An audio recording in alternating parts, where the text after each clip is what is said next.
One of the most extraordinary stories to come out of World War II was the legendary exploits of the Native American Code Talkers.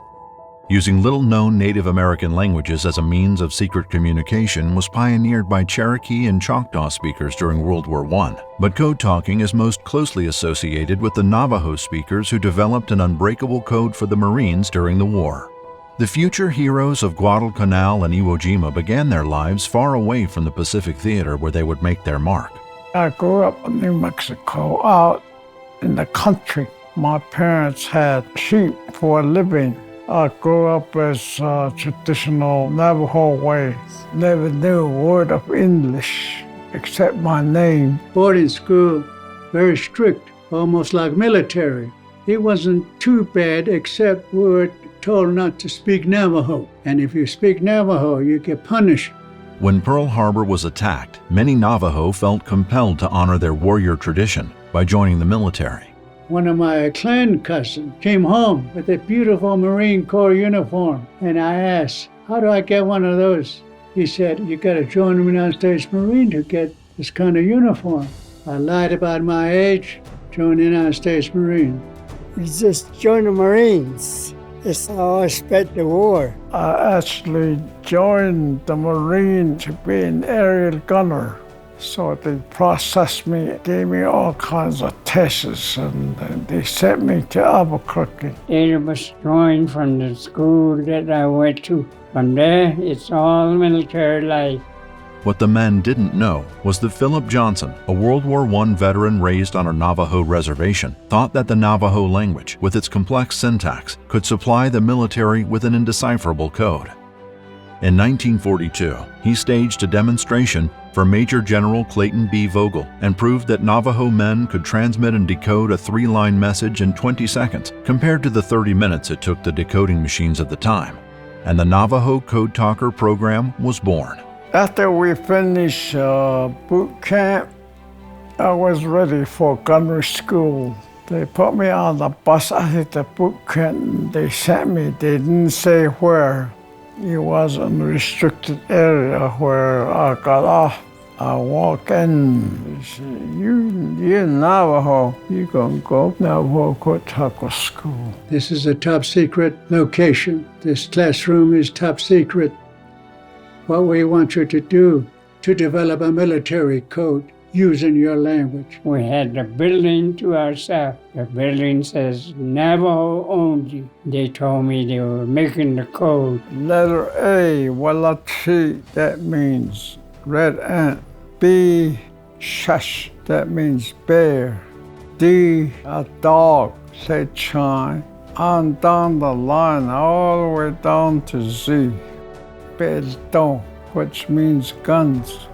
Submarine, they call it Bougainville, that means iron fish. Jesho, buzzard, mean bomber. So all these different things that relate to something. By the time I went in 1944, there were over 600 Navajo code words to be learned. Once you pass the test and get certified as a Navajo Code Talker, then you're sent overseas. We went through island to island, different islands through different parts of Pacific Ocean.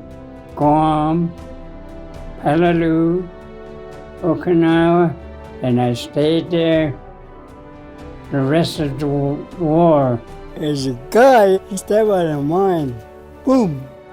He only had one arm yet. He says, give me a cigarette. I still got one hand. So they light a cigarette for him. He took a puff and he was gone. That's the way some of these guys died. The Navajo Code Talkers participated in every major Marine operation in the Pacific Theater, giving the Marines a critical advantage throughout the war. During the nearly month-long battle for Iwo Jima, Navajo Code Talker Marines successfully transmitted more than 800 messages without error.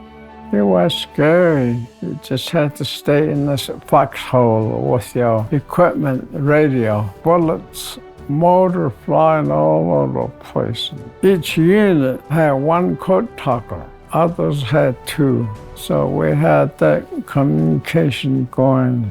Communication for the entire landing is usually in the battleship.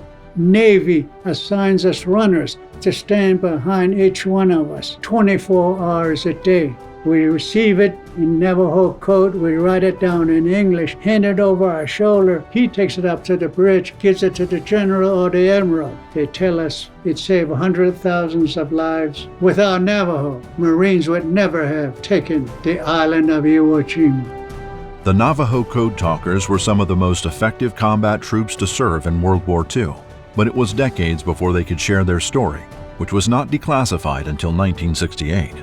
Upon discharge, they tell us, don't tell anyone what you were doing. If they keep asking you, just tell them that you were a radio man, that's all, because it's still top secret. I didn't know that this was special. Thomas Begay, Samuel Sandoval, John Kinsell, and Peter McDonald, recipients of the Congressional Silver Medal for extraordinary service to their country, are the last code talkers still living. The National World War II Museum is honored to recognize them with the 2022 American Spirit Award. So many, not just Navajos, but many other tribes, volunteer to enter the war. We fight because we love this country. This is our country.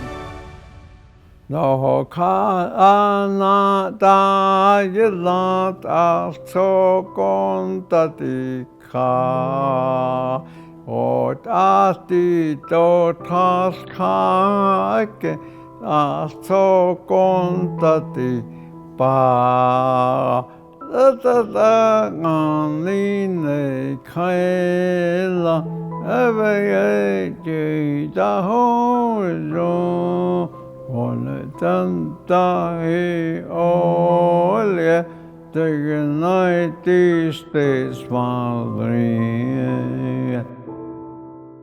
Ladies and gentlemen, the Navajo Code Talkers.